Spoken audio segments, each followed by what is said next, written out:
तो इंडिया में फूड जो खाना है उस पर जो पेस्टिसाइड्स हैं, उस पर जो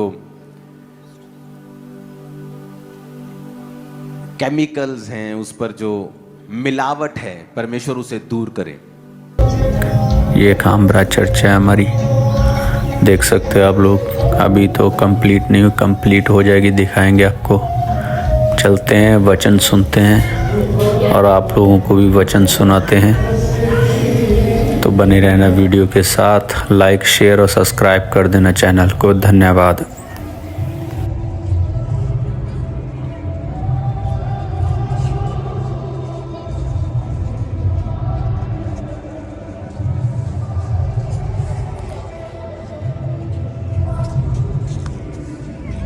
लोग सुनते हैं इस मीटिंग को, वो जब भी आज के बाद आप प्रार्थना करने के लिए बैठेंगे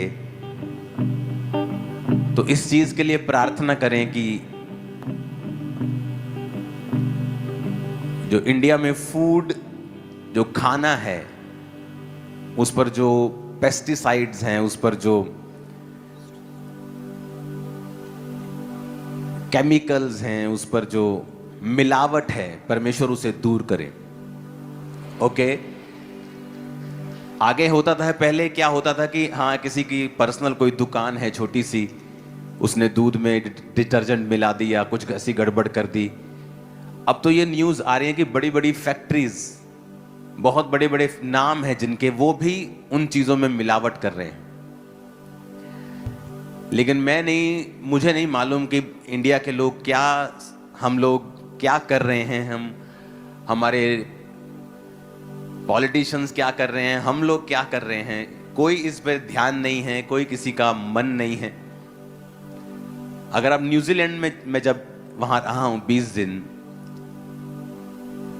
वहां 20 दिन बिताने के बाद आपकी बॉडी पे नजर आता है कि आप 20 दिन कहीं लगा के आए हो अच्छी जगह पे। इंडिया में क्या हो रहा है जी, ये फरवरी का महीना है जी, आधों को बुखार होगा चर्च में, आधों को खांसी होगी। क्या हो रहा है? मौसम चेंज हो रहा है। आप दुनिया में कहीं भी चले जाओ, मौसम चेंज होने से कोई भी बीमार नहीं होता, लेकिन इंडिया में लोग हो रहे हैं बीमार। एक्चुअली ये मौसम चेंज नहीं है, यहाँ की हवा, यहाँ का पानी, यहाँ का खाना, आपका दूध, आपकी सब्जियां, सारा कुछ केमिकल के नीचे है। तो अब यहां से छोड़ के तो जा नहीं सकते आप लोग। और हम अपने बच्चों को क्या दे के जा रहे हैं आने वाले समय में? बीमारियां, इन्फेक्शंस। तो जब भी आप प्रार्थना करने के लिए बैठें, इस चीज के लिए प्रार्थना करें कि लॉ बने, कानून बने, एक सिविक सेंस इंडियन लोगों में आए कि जितने भी पेस्टिसाइड्स हैं, जितने केमिकल्स हैं, टीके लग रहे हैं सब्जियों को, खानों को, फ्रूट्स को, परमेश्वर उन्हें बंद करे ताकि आपके बच्चे एक अच्छा जीवन जी सकें। और यह सीरियस प्रेयर है। नहीं तो हर 2-3 महीने में इन्फेक्शन, 2-3 महीनों में खांसी, जुकाम, बुखार, ये हम लोगों के लिए आम दिनचर्या बन गया है। और कोई भी इससे बच नहीं सकता, क्योंकि हम सब एक ही माहौल में रह रहे हैं। अगर आप अमेरिका में चले जाओ, जितना ऑटिज्म, क्योंकि हर चीज वो ही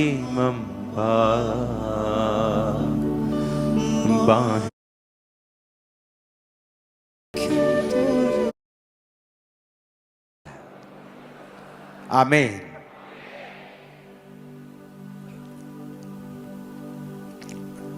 क्योंकि सामना करने वाला तो परमेश्वर है, तो हमें उस परमेश्वर के हाथ से फिर कौन छुड़ाएगा? अगर तो सामना करने वाला शैतान हो तो हम उसका सामना करेंगे। तो बाइबल कहती है जब तू शैतान का सामना करेगा वो तेरे सामने से भाग जाएगा। लेकिन अगर सामना करने वाला ही परमेश्वर हो, ऐसे पाप जो हमने कन्फेस नहीं किए, घमंड को दर्शाता है।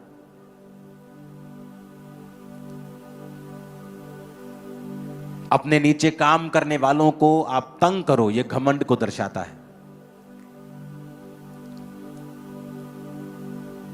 जहां पर आपकी पावर है आप उसका मिसयूज करो, यह घमंड को दर्शाता है। और वचन कहता है जहां घमंड होगा वहां परमेश्वर खड़ा हो जाएगा। जब आदमी घमंड करता है वो मैं का इस्तेमाल करता है।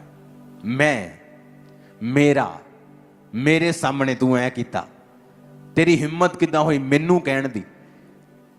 जब आप मैं करते हैं, मैं, तो परमेश्वर ने वचन में लिखा है, जब उसने अपने दास को भेजा और उसने कहा तेरा नाम क्या है, परमेश्वर ने कहा मैं जो हूं सो हूं। यानी जब एक आदमी मैं करता है कि मैं, मेरा, उस समय परमेश्वर ऐसा सोचता है कि ये मेरा नाम क्यों ले रहा है, ये अपना नाम अपना नाम मेरे नाम पे क्यों रख रहा है, क्योंकि ये मेरा नाम है, मैं जो हूं सो हूं।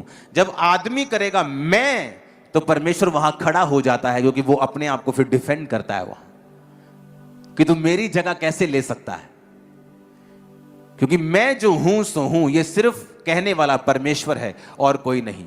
जब इंसान परमेश्वर की जगह को लेने की कोशिश करता है, जिस तरह शैतान कहता था कि मैं परमेश्वर के जैसा ही, परमेश्वर से बड़ा एक सिंहासन बनाऊंगा, तभी वो गिरा।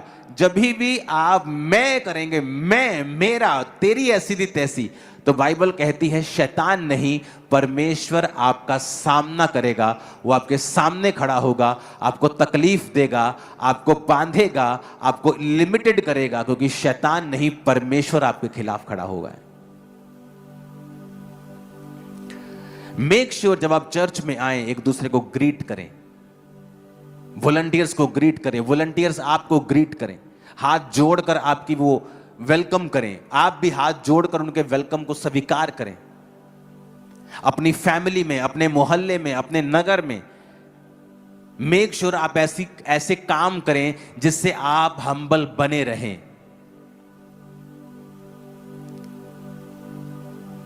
कितने इन बातों को समझ रहे हैं?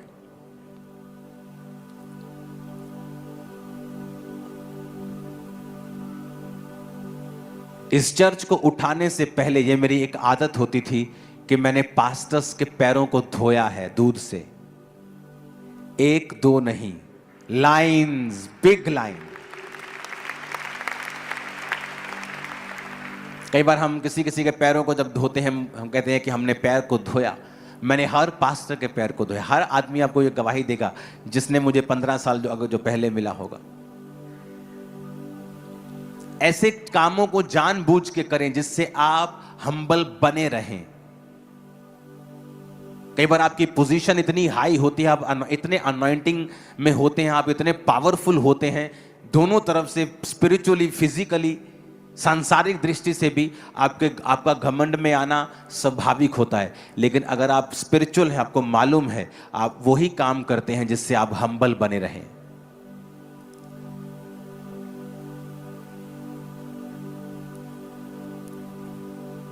चर्च के बाद जैसे मैं जूतियों की सेवा करने के लिए जाता था हमेशा, अब चर्च में अंदर एक जो जूता घर बन रहा है वहां मैं फिर सेवा करूंगा, क्योंकि वो कंट्रोल्ड है, वहां पे 4 दीवारी है। अब तो मैं करूंगा तो लोग वहां पे डिलीवरेंस के लिए आ जाएंगे, मुझे छोड़ेंगे नहीं। तो अब जब अंदर जूता घर बन रहा है, वो कंट्रोल्ड इन्वायरमेंट में, फिर आपको मैं जूते की सेवा करता हुआ नजर आऊंगा। रीजन, मैं अपने आप को हम्बल रखना चाहता हूं ताकि मैं आगे बढ़ूं।